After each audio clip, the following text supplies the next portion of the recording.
எல்லாம் இந்த இறைவனுடைய பெருந்தன்மையினாலே 443வது வார நலமான வாழ்விற்கு வழிபாட்டு சிந்தனைகள் ஆத்ம சப்த விசாரம் நம்மை நாம் அறிவோம். இன்றைய தினம் இந்த துணை தலைப்பாக சொல்லப்படுறது ஏகாத்மா. நான் முதல்ல உங்கள்கிட்ட எல்லாருக்கிட்டையும் ஒன்று சொல்லிக்கிறேன், தீர்மானம் இடாதீர்கள். எந்த சாஸ்திரத்தையும் கொண்டு வந்து இடையில சேர்க்காதீங்க.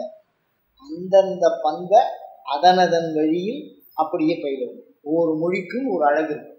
ஆங்கிலத்துக்கும் ஒரு அழகு இருக்குது, சம்ஸ்கிருத்துக்கும் ஒரு அழகு இருக்குது, தமிழுக்கும் ஒரு அழகு. வேறு சித்தாந்தத்தை இதில் என்ன சேர்க்கக்கூடாது, சேர்க்கக்கூடாது. அந்த மாதிரி சிந்தனை பண்ணால் கண்டிப்பாக இந்த சாப்டர் உள்ளே போக முடியாது.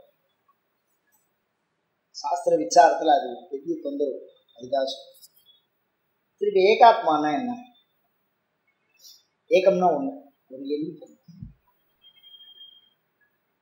ஆத்மா அப்படிங்கிற சப்தத்தை பிரயோகப்படுத்திட்டான். இந்த சமயம் எந்த இடத்துல இருந்தது அப்படின்னு சொல்றதை விட இந்த வார்த்தை அடிக்கடி ஒரு சமயத்தை பற்றி விளக்கும்போது கூடுதலாக இது என்ன வரும், அங்கங்கே இது வரும். ஒரு சமயம் இப்போ சைவ தத்துவ கண்டனம் அப்படின்னு வைணவ தத்துவ கண்டனம் அவா பண்ணுவான். அது ஒன்றுக்கு ஒன்று விலாசம் அப்படின்லாம் பண்ணுவான். மறுப்பு எழுதுவா. ஒரு கொள்கை இருந்தால் அதுக்கு மறுப்பு எழுதுகிற வழக்கம்லாம் உண்டு. அந்த மாதிரி அந்த காலத்தில் மறுப்பு நூல் நிறைய எழுந்திருக்கு. அந்த சாடுகிற பண்பை கூட நம்ம பார்க்குறோம். ஒரு ஆய்வாளனுக்கு சாடுகிற பண்பு இருக்கக்கூடாது. ஒரு வரலாற்று பண்பு தான் இருக்கணும். வரலாறு ஒரு வரலாற்று நோக்கு இருக்கணும். வரலாற்று நோக்குன்னா என்ன அப்படின்னு கேட்டால், 4 வயதிலே திருமணம் செய்கிற வழக்கம் தொல் மக்களிடத்திலே இருந்தது அப்படின்னு ஒரு சம்பிரதாயம் இருக்கு. அப்படின்னா நீங்க என்ன பதிவு பண்ணோம், அப்படியே பதிவு பண்ணோம். அது தர்மமா, இது நியாயமா, இது இருந்திருக்குமா, அதெல்லாம் நம்ம விசாரிக்கணும். அதுதான் வரலாற்று நோக்குன்னு பேர். என்ன இருக்கோ அது அப்படியே சொல்லணும். இவன் அப்பாவை கொண்டுட்டு பையன் ஆட்சிக்கு வந்தான், இதெல்லாம் கொடுமை இல்லையா, லோகத்தில் இதெல்லாம் தெரிஞ்சா எவ்வளோ கெடுதல் நடக்கும், அதெல்லாம் சொல்லுங்க. வரலாறு என்னவோ அதை அப்படியே சொல்லணும். அதுதான் இந்த விஷயத்தோட நோக்கம். அந்த வகையில் இந்த ஏகாத்மா அப்படிங்கிறது எதை குறிக்கிறது அப்படின்னு சொன்னால், இந்த சமயம் என்ன சொல்றதுன்னா, நான் ஒண்டிதான் இருக்கேன், வேற யாரை பற்றி எனக்கு கவலை, நான் ஒண்டிதான் இருக்கேன், வேற யாரை பற்றியும் கவலை இல்லை. அத்வைதம் வேற, ஏகாத்மா வேற, இரண்டற்றது வேற, ஒன்று வேற. அதனால தான் நம்ம புரிஞ்சுக்கணும். இது ஏகப்பட்ட வித்தியாசம் இருக்குது. இல்லை, நான் ஒண்டி தான் இருக்கேன். நான் உண்ட பேசிட்டு இருக்கேன் அப்படின்னா நான் ஒண்டி தான், என்னுடைய அனுபவம் மாத்திரம்தான் இருக்கு, வேற யாரும் முக்கியத்துவம் கிடையாது. அந்த மாதிரிதான் இந்த ஏகாத்மவாதம் ஆரம்பிக்கும். அது என்ன சொல்றது அப்படின்னு சொன்னா, நீ எது சிந்திச்சாலும் உன்ன மாதிரி தான்டா சிந்திப்ப, உனக்கு தான் நீ சிந்திப்ப, உனக்கு நன்மை தரக்கூடிய விஷயத்தை தான் சிந்திப்ப, அப்படிதான் அது சொல்றதே தவிர நீ அவளுக்கு நன்மை தரணும், இவாளுக்கு நன்மை தரணும், அதெல்லாம் அப்புறம். உன் நன்மை பறிக்கப்படுமாயின் எல்லாமே மாறிடும். பேசிக் நம்மளுடைய நன்மை, சுயநலம்னு தமிழ்ல சொல்றாரோ இல்லையோ, அந்த மாதிரி ஒரு பண்பு தான் இருக்கு. அதுதான் உண்மை, வேற எதுவுமே இல்லை. எல்லா மனிதர்களிடத்திலும் அதுதான் இருக்கிறது. நீங்க சாமிகிட்ட பிரார்த்தனை பண்ணாலும் அதான், நான் நல்லா இருக்கணும்னு கேட்குறேன்னா உன்னுடைய ஆன்மாவை உய்விக்கணும் கேட்குறேன் அப்படின்னா யாரும் அப்படியே பெருசா கேட்கல. அவனுடைய ஆன்மா அவன் உய்விக்க கேட்குறான். அப்பாவை காப்பாத்துறேன், அம்மாவை காப்பாத்துறேன் அப்படின்னா இந்த உடம்பை அவன் காப்பாத்தினா அதனால அவன் நான் காப்பாத்துறான். பிள்ளையை நான் காப்பாத்துறேன், மொத்தம் பேரனை காப்பாத்துறேன் அப்படின்னு சொன்னா இந்த உடம்பை காப்பாத்திக்கணுங்கிற அவசியம் இருக்கிறதுனால ஒரு பாதுகாப்பு நல்ல வாழ்வு. எனக்கு முதுமை வரும்போது அவன் என்னை காப்பாற்றணும், அவனுக்கு இளமை இருக்கும்போது நான் அவனை காப்பாற்றி பாதுகாத்து வளர்ப்பேன். ஒருத்தருக்கு ஒருத்தர் ஒரு பரஸ்பரம் ஒரு பண்புல இருக்கு அப்படின்னு சொல்றது தான் நம்ம புரிஞ்சுக்க முடியும். தனி ஒருவன் தான், சுயநலம்தான், நான் தான், எனக்காகத்தான் எல்லாம், எல்லாவற்றிற்கும் நானே பொறுப்பு. என்னது, எல்லாவற்றிற்கும், நல்லதுக்கும் நான் தான் பொறுப்பு, கெட்டதுக்கும் நான் தான் பொறுப்பு. அது ஏற்றுக்கிறது கஷ்டமா இருக்கும். அப்படிதானே, எல்லாத்துக்கும் நானே பொறுப்புன்னு. என் துன்பத்துக்கு நானே காரணம், என் இன்பத்துக்கு நானே காரணம், என்னுடைய சிந்தனை காரணம், என்னுடைய செயல் காரணம், எதுவானா இருக்கட்டும். அப்போ நான் அடுத்தவர்களை சார்ந்து இருக்கேனே, இவ்வளோ பெரிய சமுதாயத்தை சார்ந்து வாழ்கிறேனே அப்படின்னு நீங்கள் கேட்கலாம். என்றாலும் நான் அழிகின்ற போது என்னோடு எல்லாம் அழிந்து விடுகிறது. ஒரு மனிதனின் மரணத்தில் எல்லாம் முடிந்து விடுகிறது. அப்படிதானே? அவனுடைய ஆத்ம ஞானமாக இருக்கட்டும், அவன் செஞ்சு வச்சதாக இருக்கட்டும், அவன் பின்னாடி வந்ததாக இருக்கட்டும், எல்லாம் அவனோட முடிஞ்சிடும். அவனுக்கு பிரயோஜனம் இல்லையே. அவன் இறந்து விட்டால் இந்த ஆன்மா வெளியில் போயிடுதுன்னா அவனுக்கு என்ன பிரயோஜனம் இல்லை, எதனாலையும் ஒரு பிரயோஜனமும் இல்லையே. நான் ஒரே ஒரு சிம்பிளாக ஒரு விஷயம் சொல்கிறேன். நான் உங்களுக்கு ஒரு மிகப்பெரிய வரத்தை தருகிறேன், மிகப்பெரிய உலகத்தை ஆளும் பண்பை தருகிறேன், உங்களின் உயிரை என்னிடத்தில் பரிசாக வழங்கிவிடுங்கள். வேகமாக தட்டலாம். புரியல என்ன? அதான் அதெல்லாம் இல்லை, நான் எது வேணாலும் தரேன் உங்களுக்கு. என் உயிரே கொடுத்துருங்கோ, உயிர் ஒன்றி தான் எனக்கு வேணும், பாக்கி வேறு எதுவுமே வேண்டாம். உங்களுக்கு நான் பணம் தரேன், தங்கம் தரேன், அதுக்கு உண்டான பாதுகாப்பு எல்லாம் தரேன் உங்களுக்கு. நீங்கள் எனக்கு உங்களுடைய உயிரை பரிசாக கொடுத்துருங்கோன்னு கேட்டால் அந்த பக்கம் யாராவது போகுமா? யாருமே போக முடியாது. காரணம் என்ன? எதை இழந்தும் உயிர் இழப்பதற்கல்ல, உயிர் போற்றிக்கத்தக்கது. அப்படிதான் நாம நினைக்கிறோம். அப்படிதானே? உண்மையா இல்லையா? அப்போ என்ன பண்ணுவேன்? அப்போ அதை தான் ஏகாத்மாங்கிறேன். நான் தான் இருக்கேன், எனக்குள்ளேயே கடவுளே வர்றாருன்னு வச்சுக்குவோம். அவன் சொல்கிற கான்செப்டுக்கு கடவுளே வர்றாருன்னு என் நன்மைக்காக அவர் வருகிறார். அப்படி போய்டுவேன் நான். அவருக்கு என்னால் நன்மை இல்லை, நான் அவருக்கு எதுவும் பண்ண முடியாது. ஆனால் அவர் என் நன்மைக்கு, என்னுடைய நன்மைக்கு உரியவரை நான் கடவுள் என்றே சொல்லிவிட்டு போகிறேன். ஆக மொத்தம் அடிப்படை என்ன? அதுதான் உண்மை, ஏகாத்மா அப்படிங்கிறது. சரி, அதெல்லாம் சரிதான். ஏகாத்மான்னு சொல்லிட்டேன், எல்லாமே நான் தான் சொல்லிட்டேன். எது நான்? அதுதான் சிக்கல். என்னோட சிக்கல் என்ன? எது நான்? உனக்கு அறிவே இல்லை அப்படின்னு யாராவது ஒரு கொஞ்சம் படிச்சவனா இருக்கானுங்க, அவனுக்கும் வருவா வராத தாராளம் வரும். காரணம் என்னென்ன? தன்னை அறிவாக தான் உணர்வதனால், அவனுக்கு அது இருப்பதனால் என்னை முட்டாள் சொல்ல அவனுக்கு வரும். அதுதானே? ஒரு நல்ல கை கால் விமர்சனமாக நல்லா இருக்கிறவனை போய் குருடா அப்படின்னு கூப்பிட்டா உனக்கு பார்க்க தெரியுதா? முதல்ல உனக்கு கண்ணு இருக்கா? எனக்கு எல்லாமே இருக்கும்பா. காரணம் என்னென்னா, தன்னை உடலாக கருதுகிறான். அப்படிதானே? தன்னை உடலாகவும் தன்னை உள்ளமாகவும் தன்னை தான் இதுவரை பெற்ற அறிவின் தொகுப்பாகவும் ஒரு மனிதன் தான் கருதுகிறான். இதில் எதை நான் என்று ஏகாத்மான்னு சொல்றோம்னு கேட்கிறான். மனதை சொல்றோமா, புத்தியை சொல்றோமா, சரீரத்தை சொல்றோமா அப்படின்னா அவன் அழகா அதுக்கு காரணம் சொல்றான். எனக்கு எப்படி வியாக்கியானம் பண்றதுன்னு தெரியல. நம்ம ரெண்டு பேரும் சக பாடிகளாக தான் படிக்கிறோம். அது எந்த அளவுக்கு உங்களுக்கு புரியும், எந்த அளவுக்கு என் மனதில் பதிஞ்ச கருத்து அது மாதிரி உங்களுக்கு புரியுமான்னு எனக்கு கொஞ்சம் சந்தேகமாக தான் இருக்கு. அதுக்காக நான் சொல்றேன். என்னன்னா, நான் தூங்குறேன், நல்ல தூக்கம், அங்கே நானே இல்லை. அப்படிதானே? 2 நாள் தூங்கவே இல்லை எனக்கு. செத்தம் ஊடாந்தான் தூங்குவான், அவன் உப்பரி வச்சுட்டுப்பான் அவன் மாட்டுக்கு. ஆனால் இவன் என்ன பண்ணுவான்? 2 நாளைக்கு சாப்பிடாம இருப்பான், ரொம்ப சக்தியாக ஹாஸ்பிட்டல்லாம் பார்ப்பான். 3ஆவது நாள் அங்கேயே வச்சு சாப்பிடுவான். முடியாது. அது மாதிரி யார் தூங்கினாலும் எந்த சூழல்லையும் எதுவுமே தெரியல. ஒத்துக்கிறீங்களா இல்லையா? தூங்கினா நாம நம்ம கிட்ட இல்லை, அது வரைக்கும் எங்கே போனோம்னு இல்லை. அதுக்கு பின்னாடி தூக்கத்தில் என்ன நடக்கிறது, அந்த மாதிரி ப்ராசஸிங், மெடிக்கல் சயின்ஸ் அதுக்குள்ளேலாம் நான் போகலை. தூக்கம் என்பது ஒரு வரையறுக்க முடியாத ஒன்றாக இருக்கிறது. தூங்கும் பொழுது கண்கள் மூடி இருப்பதாக சொல்லுகிறார்கள். சில பேர் திறந்துனே தூங்குவான், வாய் மூடி இருப்பதாக சொல்லுகிறார்கள். ஆனால் வாயை பொழுதும் தூங்குறவங்களாம் இருக்கான். அதனால இந்த தூக்கம் என்பது நான் எங்கே இருந்தேன், எங்கே சென்றேன், நான் எல்லாவற்றையும் ஏன் இயல்பாக மறந்தேன், அதுதான் என்னோட கேள்வி. உறங்குவது போதும் சாக்காடு. வள்ளுவனை லேசாக இழுத்துக்கிறேன், உடனே நான் வள்ளுவன் பக்கம் போயிட்டேன் அப்படி போயிடக்கூடாது யாரும். நான் அவன் சொல்ற வரியை இந்த ஏகாத்மால தான் நிற்கணும் எல்லாரும்.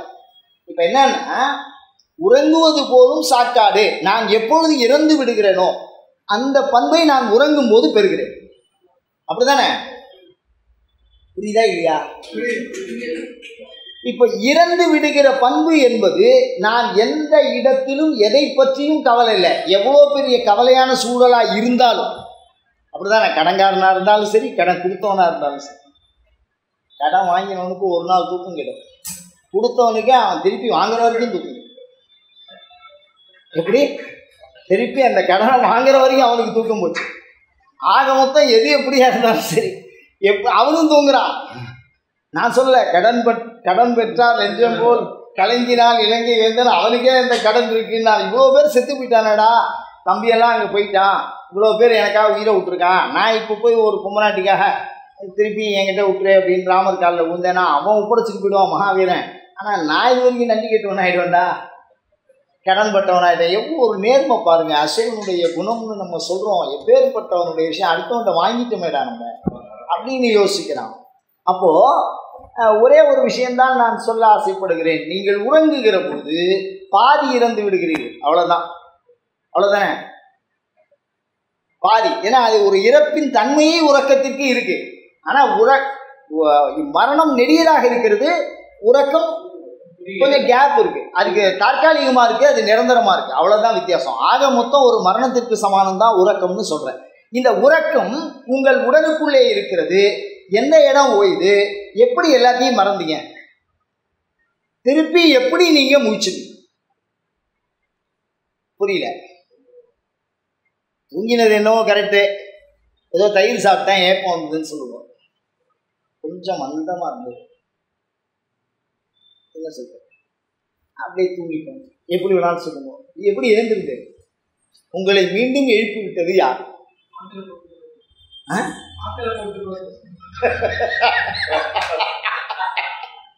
அதான் கடைசி வரைக்கும் சுப்பிரமணியம் மருத்துவர் தான். இதுக்கு நான் கை தட்டுறேன். என்ன சொல்லுவோம்னா, அந்த ஆத்ம சிந்தனை, நீ அந்த மருத்துவ சிந்தனை இன்னும் இருக்கு பாருங்க.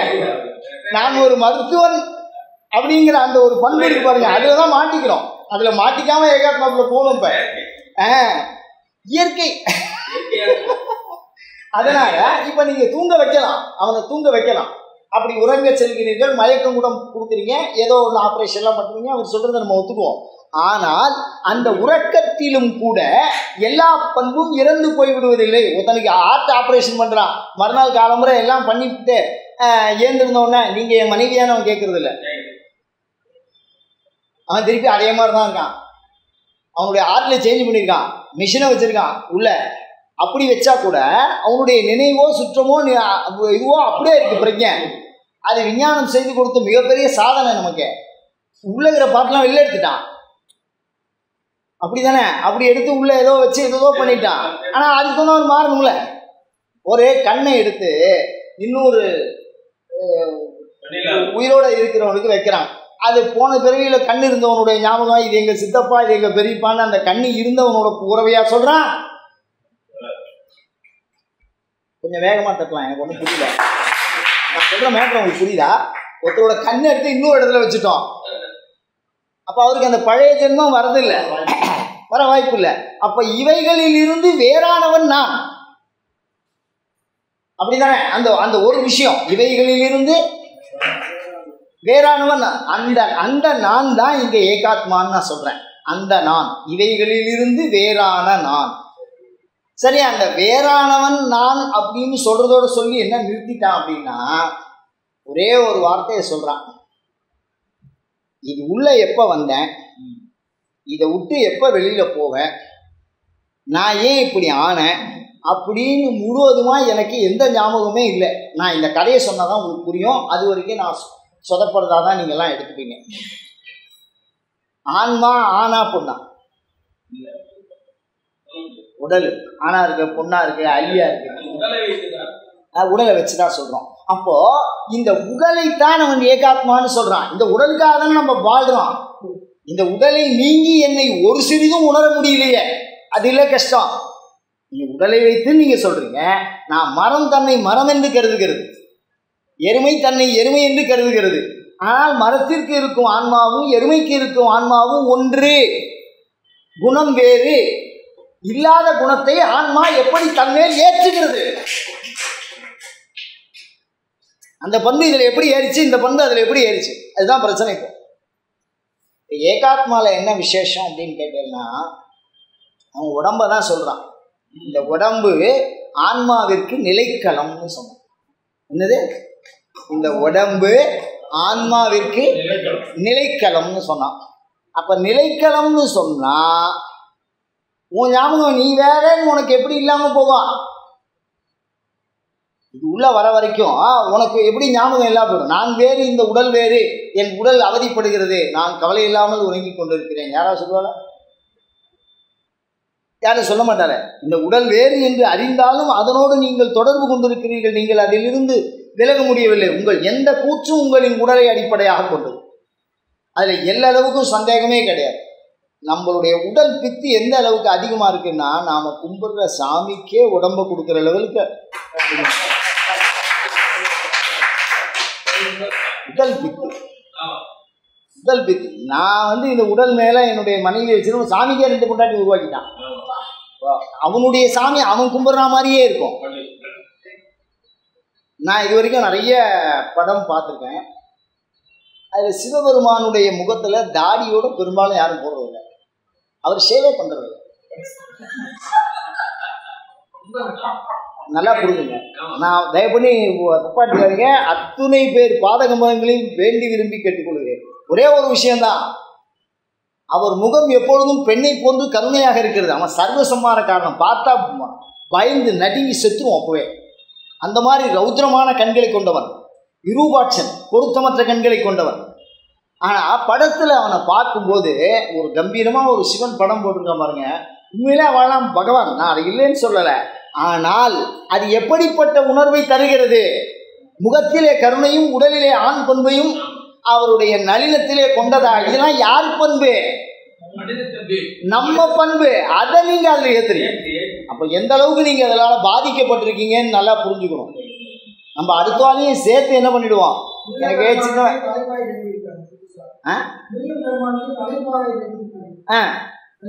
அதான் நானும் சொல்றேன். எதுவா இருந்தாங்க நம்மளுடைய பண்பு அதுக்கு ஏத்துறோம். இப்போ லேட்டஸ்ட்டாக ஒரு துப்பாக்கி கையில் வச்சுருக்க மாதிரி ஒரு விநாயகர் சிலை போடுறோம் அப்படின்னா, அது அந்த கலைஞனுடைய பண்பு. அவன் ஆயுதம்னு பார்க்குறான். அப்போ அதை பார்க்கும்போது இதை அதில் சேர்க்குறான். அப்போ ஒரு உடலின் பண்பு இன்னும் ஒரு உடலையும் தூண்டுகிற பண்பு இருக்குமே தவிர ஆன்மாவின் பண்பாக அது இருக்காது. அது ஆன்மாவின் பண்பை கொண்டதாக அல்ல என்பதை நீங்கள் புரிந்து கொள்ள வேண்டும். இதுதான் ஏகாத்மாவுடைய கான்செப்ட். ஆன்மா உடலின் நிலைக்களம். இந்த உடல் இருக்கிறதுக்கு காரணமாக இருக்கக்கூடிய ஏதோ வஸ்துன்னா. சரி, அப்போ என்னதான் சொல்கிறீங்க? எனக்கு ஒன்றும் புரியல அப்படின்னா, ஒரு சின்ன கதையை முயற்சி பண்ணியிருக்காரு. அந்த முயற்சியை நானும் பண்ணிட்டேன். அதை எப்படி சொல்கிறதுல தப்பு வந்துடுவோம். வியாசர் எப்படி முயற்சி பண்ணியிருக்காரோ அதே மாதிரி தான்.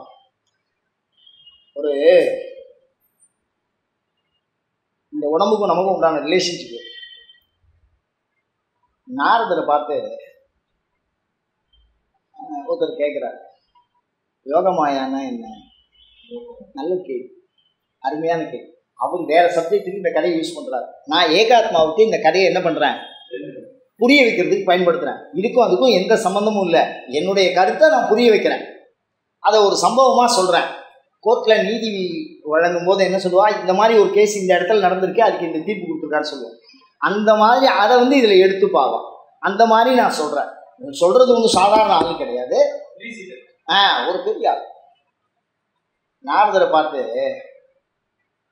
மாயான்னா என்ன அப்படின்னு அவர் மகாவிஷ்ணுவை பார்த்து கேட்டார். மாயான்னு தெரிஞ்சுக்க மாட்டாங்க அவசியமா அப்படின்னு. அப்புறம் என் பேர்ல வருத்தப்படக்கூடாது. என்னது?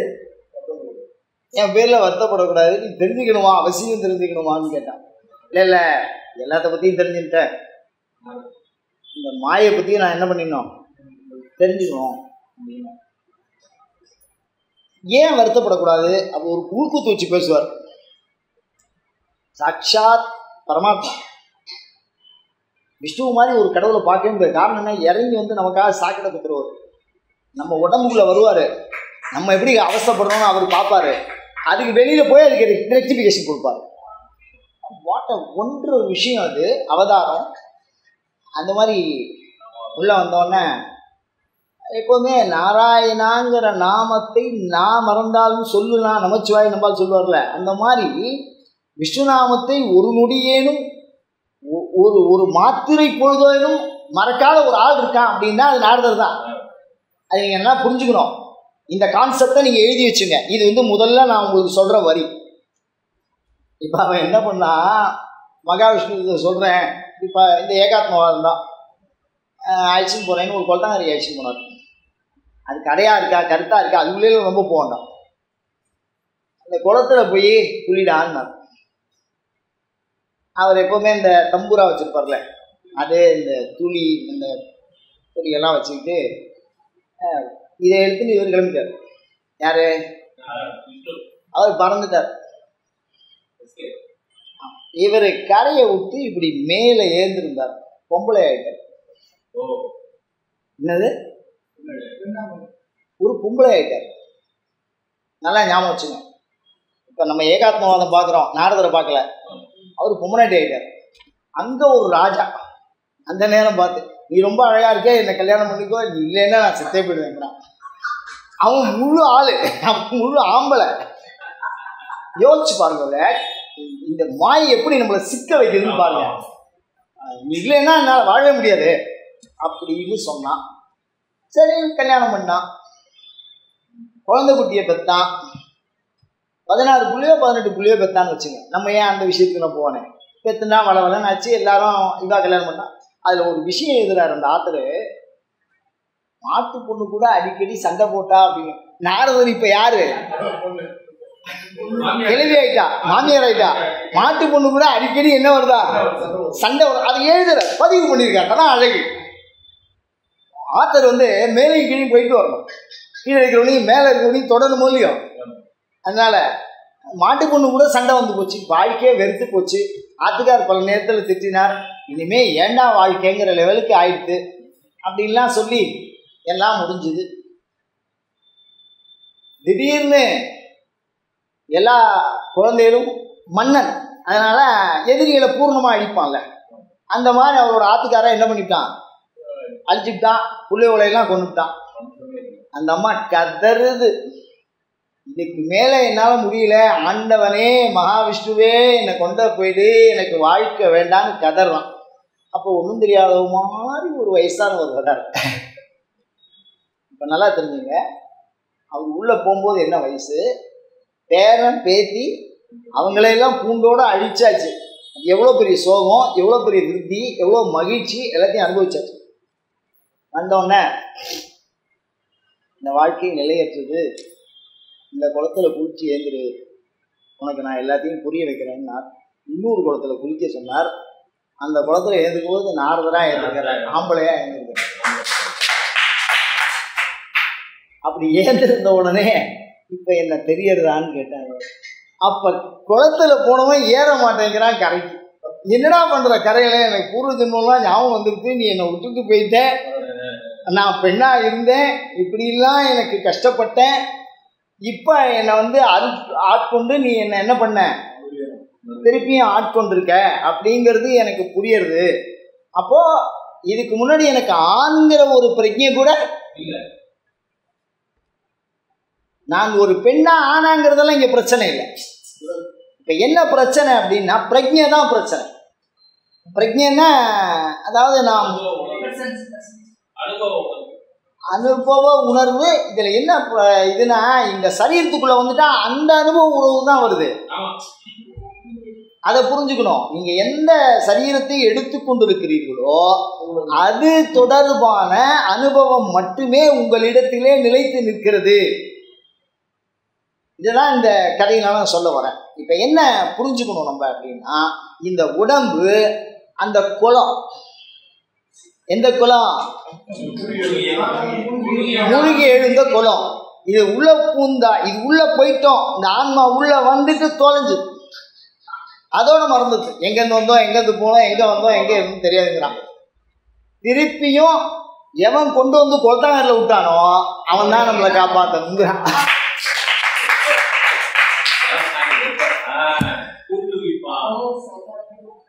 இந்த ஒன்று தான் அந்த அது தன்முயற்சியினாலே அது அடையத்தக்கது அல்ல.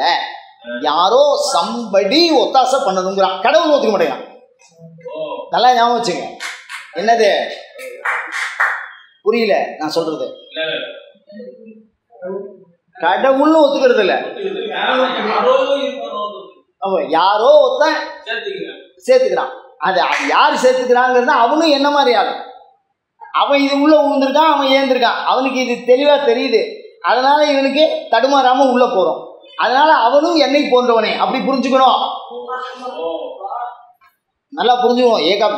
ஒரு நிமிஷம் கூட கடவுள் பண்பை இதில் கொண்டு வரக்கூடாது. நான் சொல்ற முடிக்கிற வரைக்கும் கடவுள் பண்பை யாரும் யோசிச்சு கூட பார்க்கக்கூடாது.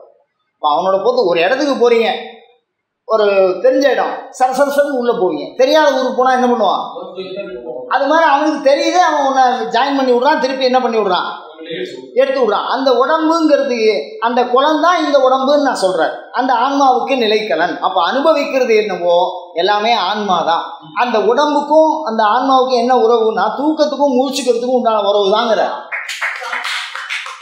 தூக்கங்கிறது ஒன்று வெளியிலேருந்து வரல, முடிச்சுக்கிறதுங்கிறது ஒன்று வெளியிலேருந்து வரல. இதில் பெரிய சான்று என்ன நமக்கு அப்படின்னா, போதின்னு எழுதுனான் புத்த மதத்தில், ஞானம் வந்தது. நான் விழித்து கொண்டேன், அங்கே எல்லா ஞானமும் வருது. அப்படிதானே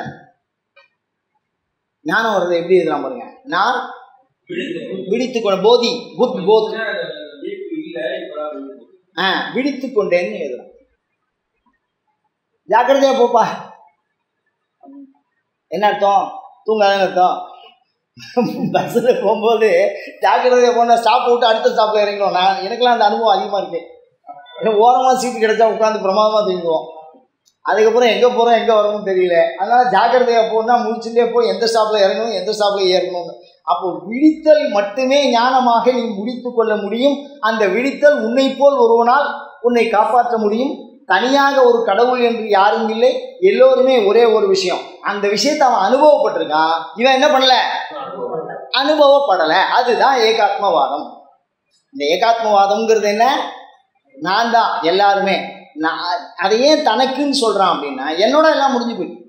இந்த உடல் அழியும் போது எல்லாம் முடிஞ்சு போயிடுது. அந்த நிலைக்களத்தை வச்சு தான் எனக்கு ஆதாரமே. அதனால நிலைக்களம்னு சொல்கிறேன். நான் எதில் உட்காரணும்? நான் மரத்தில் உட்கார்ந்தா நான் மரம், நான் செடியில் உட்காந்தா நான் செடி, நான் எதிரியில் உட்காந்தா நான் எதிரி, நான் நட்பில் உட்காந்தா நான் நட்பு. அதனால எனக்கு இதை பற்றி ஒரு குழப்பமும் இல்லை. இந்த மாயிலேருந்து யாரும் விடுபட முடியாது. இது உண்மை நிலை அல்ல. ஞானம் என்பது முழுவதும் முழுவதும் முழுவதும் வேறானதுங்கிறான். புரியுதா இல்லையா? நீங்கள் வியாக்கியானத்தினால அதை நம்ம ஒரு 4 நாள் பாடத்துக்கு வந்துட்டு 3ஆவது நாள் புத்தராயிடலாம், நமக்கு 4வது சமாதி கட்டிடுவாங்கன்னு யாரும் யோசிக்கிறாங்க. அது மாதிரி முடியாது, அதெல்லாம் முடியாது, சான்ஸே கிடையாது. நிறைய பேர் அந்த மாதிரிலாம் இருக்கும். அதனால சொல்றேன், தயவு பண்ணி வேற எந்த நோக்கத்தையும் சொல்லலை. உங்கள் பாதார விந்தங்களை வேண்டி விரும்பி கேட்டுக்கொள்கிறேன். அயம் தர்மஹா உத்தரோ தரா விருத்தி ரஸ்து. பரிணாமங்கிறத ஏன் இதில் கொண்டு சேர்க்கிற? இப்போ பரிணாமங்கிறது என்னன்னா, பால் உரகுத்துன தயிராகுது, தயிர் நெய்யாகுது. இந்த நெய் பல நாள் கெடாமல் இருக்கு. இந்த பால்லேருந்து தான் அது வருதுன்னு நமக்கு தெரியறது. ஆனால் அதோட பண்பும் இதோட பண்பும் மாறி இருக்கு. அதுலேருந்து வந்தால் பரிணாமம். இது ஆசிரியவாதம், பரிணாமவாதம் இல்லை.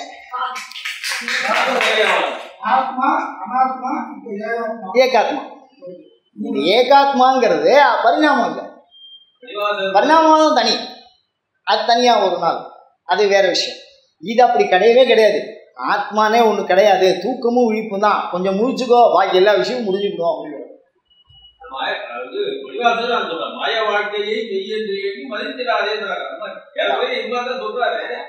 ஏறக்குறைய சொன்னா, தனியா சொன்னா நம்ம குழப்பிட்டோம், அதோட முடிஞ்சது நம்ம கதை.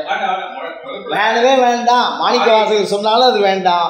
நான் என்ன சொல்றேன்னா, நான் எனக்கு யார் எந்த கார் வச்சுக்கலாம், நான் எந்த காரில் ஏற போறேன், அதை யார் ஓட்ட போறா, நான் ஒரே வண்டி தான் வச்சுக்கணும், எனக்கு வேற வண்டியே வேண்டாம்.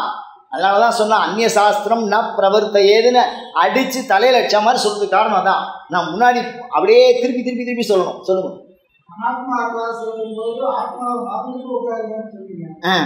ஏகாத்மாவும் போது முதல் 2 வாசையும் மறந்துடும். ஆமா, அப்புறம் இதை முழுசாக முடியும். நீங்க முழுவதுமாய் உள்வாருங்கள். நான் நல்லா புரிஞ்சுங்க. நான் ஏன் போன படத்துல நான் பிச்சைக்காரன்,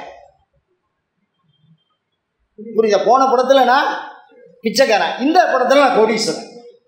இந்த கோடீஸ்வரனும் நான் இல்லை, பிச்சைக்காரனும் நான் இல்லை. நீங்க உடனே போன கேரக்டரை கொண்டு இதுல சேர்த்துங்கன்னா கெட்டு போயிடும். அதனால இந்த இது என்னன்னு கேட்டா, அதனாலதான் அந்த காலத்துல என்ன சொல்லிவிட்டாங்கன்னா, சன்னியாசி உபதேசம் பண்ணணும்னு சொல்லிவிட்டா. 1 to 1 உபதேசம் பண்ணணும்ட்டா. தேவதை சொல்லி நீ சொல்லணும்டான்ட்டா. அவளுக்கு தேவதை சொல்லணும், எனக்கு சொல்லுன்னு. அப்பதான் அந்த உண்மையை சொல்லலாம். லலிதா சஹஸ்ரநாமத்தில் சொல்லலையா, ஐக்கிரிவேல் எப்பேற்பட்ட ஞானி. அம்பாள் என்ன பூலோகத்தில் எங்கள் ஆத்துக்காரு எங்கள் அப்பா அதில் பெரிய குண்டாமா சமையல் வாங்கி வச்சுருக்கா, யாருமே சாப்பிடல, இந்த தேவர்கள்லாம் அப்படியே போகிறா, எல்லாம் வேஸ்டாகுது அப்படின்னு மனதுக்குள்ளே முதல்ல ஆத்துக்காரை புதுசாக பார்த்து வெட வெளத்து நம்ம ஏதாவது சொல்லி அவர் ஏதாவது கோவப்பட்டு அப்படி பயந்துட்டே கேட்குறாரு. அப்படி கேட்க நினைப்பது அகத்திரி தெரியுது, சிரிக்கிறான். ஏன்னா இடையில நம்ம 2 பேரும் தனியா இருக்கிற இடத்துல சிரிப்பு சத்தம் கேட்குது. நான் ஏற்கனவே சொல்லியிருக்கேன், ஆனா அகத்தினுடைய இதயத்தில் நம்ம இருக்கோம் அப்படின்னா. அப்படி புரிஞ்சவனையே ஐகிரிவர் சொல்லித்தரல, சகஸ்ரநாமம் சொல்லி கொடுத்து திருச்சதி சொல்லித்தரல. அவர் அப்படியே தயங்கி நிற்கிறார். என்னவோ நான் கத்துக்காத மாதிரி இருக்கு, எனக்கு ஒரு நிறைவு என்ன வரல, எனக்கு போகணுங்கிற விருப்பமும் இல்லை, கதறார். அப்படியே ராத்திரி ஐக்கிரியவருக்கு அம்பாள் உத்தரவு போடுற, ஏன்டா அவனுக்கு அதை சொன்னா என்னடா. அதுக்கப்புறம் அகத்தியர் சொல்லி இது வேகமா தட்டணும், நீங்க வாய்ப்பே கிடையாது. அம்பாள் சொன்னாதான், யார் சொல்லி அங்க ஒன்றும் நடக்காது. அதனால அகத்தியருக்கே அந்த கெதி. எதுக்கு சொல்றேன்னா, இந்த படத்தை அதோட கட் பண்ணுங்க, இந்த படத்தோட இதோட கட் பண்ணுங்க. எந்த படமா இருந்தாலும் உங்களுக்கு எது ஒத்து வருதோ அதை பாருங்கன்னு நான் சொல்றேன். உங்களுக்கு எந்த படம் ஒத்து வருமோ அதுதான் வைத்தியம். ஏன்னா எல்லா வைத்தியத்துக்கும் ஒரே மருந்துன்னா ஒரே டாக்டர் இருந்தால் போகிறேன். அதை பார்த்துட்டு நாமளே பார்த்து மருந்து என்ன பண்ணிக்கலாம், ஏற்றிக்கலாம் எல்லா வைத்தியத்துக்கும். ஆனால் இண்டிவிஜுவல் பாடிங்கிறது தனித்தனி. அவனுடைய நிலை, அவனுடைய கருது, அவனுடைய வியாதியின் நிலை, காலம், அளவு இதெல்லாம் வச்சு தனித்தனியாக பிரித்து பார்த்தா தான் அந்த வியாதியை என்ன பண்ண முடியும், நீக்க முடியும். அதனுடைய அந்த மாதிரி ஒரு விஷயம் இது. 1 to 1 சொல்லுன்னு சொல்லிட்டான். அதனால அந்நிய சாஸ்திரம் நமக்கு வேண்டவே வேண்டாம். எல்லாம் சொல்லின்னு போகிறோம். ஆத்ம விசாரம் பார்க்கணும்னு நினச்சோம், இப்படியும் ஒரு விஷயம் இருக்குது. அதனால் இந்த உடம்பு வெறும் தூக்கத்துக்கு நிலைக்கலனாக, விழிப்புக்கு நிலைக்கலனாக இந்த உடம்பு, அவ்வளோதான். இந்த உடம்பு தான் நம்மன்னு நினச்சிக்கிறோம். இந்த உடம்பு தான் ஃபஸ்ட்டு, அதுக்கப்புறம் அது இதுக்கடுத்தது வேற அயம் தர்மஹா உத்தரோத்தரா அபிவிருத்தி ரஸ்து. அடுத்த வார சிந்தனையாக அநேகாத்மா. அயம் தர்மஹா உத்தரோத்தரா அபிவிருத்தி ரஸ்து.